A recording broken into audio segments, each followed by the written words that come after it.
मल्हारी सप्तशती अध्याय पहिला. श्री गणेशाय नमः. श्री कुलदेवताय नमः. अक्कलकोट निवासी श्री स्वामी समर्थ महाराजाय नमः. श्री मल्हारी मार्तंडाय नमः. जय जयाजी गणनाथा, तुझ्या चरणी ठेवितो माथा. देव मल्हारीची कथा तुम्ही वधवावी आता. नमो ती आदिशक्ती माता विश्वाची सरस्वती. सकळ काव्य उत्पत्ती तिची या चरणाशी.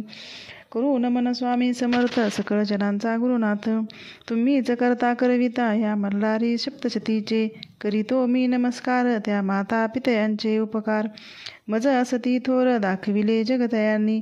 एके दिवशी दिंडोरी गुरुमाऊली वसती दरबारी. पुसती तयांशी सेवे करी सेवा आपल्या कुलदैवताची. दादांनी दाखवली कुलदेवता आपण सांगावे कुलदैवत. सेवा कशी करावी आता सेवाकऱ्यांच्या कल्याणासाठी. श्री गुरुमाऊली उवाच. आई साहेब पार्वती माता असे सर्वांच्या कुलदेवता. शिवशंकर असे पिता मल्हारी मार्तंड स्वरूपात. तयाची करिता सेवा तो तत्काळ हो पावता.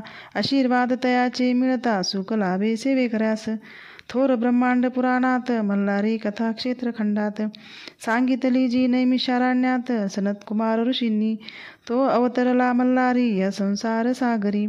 कळी काळाच्या लहरी तारावया सकळ जना. धरिता श्री मल्हारीचे चरण भवबंधनाचे होते निवारण. अति दुस्तर व्याधी हरण सकल स्वामी सेवेकरांचे. थोर तो चंद्रशेखर धरिला मल्हारी अवतार. केला तयाने संहार त्या मनी मल्ल दैत्यांचा. माळसा महाकाली स्वयं प्रकटली शैलजा बाळी. ती विश्वमाता अवतरली श्री मल्हारी समवेत. अवतार कथा तयांची ऐकावी तुम्ही साची. पुरविल आस भक्तांची श्री मल्हारी सप्तशती. कोणे एके अवसरी रम्य कैलास शिखरावरी.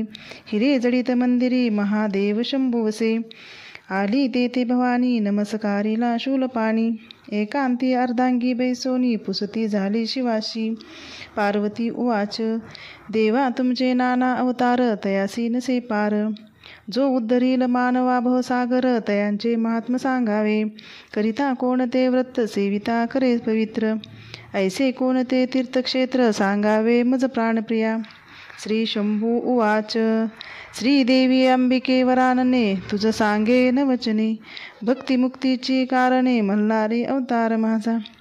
पूर्वी कृतयुग माझारी कवने एके अवसरी. पिडिले ऋषीश्वर भारी दैत्य त्रासे करोनिया. ऋषी नामे सनतकुमार जो प्रत्यक्ष ब्रह्माचा कुमार. दरिद्रे पिडिले जे ऋषीवर तया प्रती सांगतसे. सनतकुमार उवाच. सप्तधर्मपुत्र तपाशी आले मणिचूर पर्वताशी. अति तीव्र तपे मानसी करीते झाले आश्रमासी. त्या आश्रमाचे महिमान श्वापदे वैर सोडून. करीती क्रीडा एकत्र स्वानंदपणे नांदताती. तया वनाच्या ठाई मयूर नाचती पाही. कोकिळाळ विती लवलाही बकशू करुंजी करिताती. ऐसा तो आश्रम मनोहर वर चंपक लताचा बडिवार. केळी नारळ फणस सुंदर शोभतसे तया अंगणी. आश्रमातील सरोवरे जले परिपूर्ण मनोहरे. कमळे फुलली सुंदर मंद मंद सुवासित. मल्ल दैत्य तेथे पर्वतावरी आला ऐके अवसरी. खडग झळके तयांचे करी छेदितसे वायुते. अश्वरथ सहित राक्षस विक्राळ परिवारित. शस्त्र व्याकुळ करीत सकळ ऋषी मंडळीना. ऋषीचे आश्रम विध्वंसिले अनेक वृक्ष अपटिले. दैत्यांनी अत्याचार केले अति ऋषी परिवारावर. अग्निहोमाची यज्ञकुंडे आश्रमातील उदकपात्रे. अनेक प्रकारची यंत्रे मळमूत्रे अपवित्र केले. पुष्पाची वृक्षे उन्माळिली घरे दारे विध्वंसली. मद्यपान करिता आले उद्ध्वस्त केले आश्रमासते. मग ते आश्रमाची कळा भग्न झाली ते वेळा. जैसा धरणी कंप झाला म्लान वदनी सृष्टी सारी. ऋषीश्वराची घोर पीडता कंठी पाश असे बांधिता. वापी सरोवर मध्ये बुडविता दैत्य ते महाबाहो. तया ऋषींच्या कांता त्यासी व्याकुळ करिता. नाशिल्या त्या पतिव्रता मल्ल दैत्ये ते वेळी.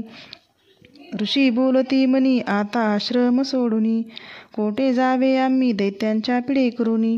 पूर्वी आम्ही पाप केले तेची फळे प्राप्त झाले.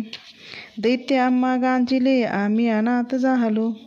आता कोणाशी सांगणे कोण्या राजासी मागणे. देवराजेही जिंको नसे या मल्ल दैत्य राजासी. हा वृत्तांत सांगो इंद्रासी की सांगावे ब्रह्मदेवासी. का जावे वैकुंठाशी पुढे जावे कैलासगिरी. पिढा सांगू महादेवासी तोच हरील दुःख राशी. ऐसे विचार करीते मनाशी दैत्य पीडित ऋषीवर. आणि का पर्वता जाणे तेथे कुटुंबे अग्निहोत्रे ठेवणे. मग आम्हाला जाणे अन्यत्र सह्यासी. या मल्हारीचे चरित्र ब्रह्मांड पुराणी असे विचित्र. ते करुणी पवित्र गुरुमाऊली कथन खरी. इति श्री गुरुमाऊली विरचित प्राकृत भावार्थ टीका ब्रह्मांड पुराणे क्षेत्रखंडे मल्हारी सप्तशती प्रथमाध्याय. श्री कुलदेवत खंडेराव महाराज चरणार्पणमस्तु. श्री स्वामी समर्थ.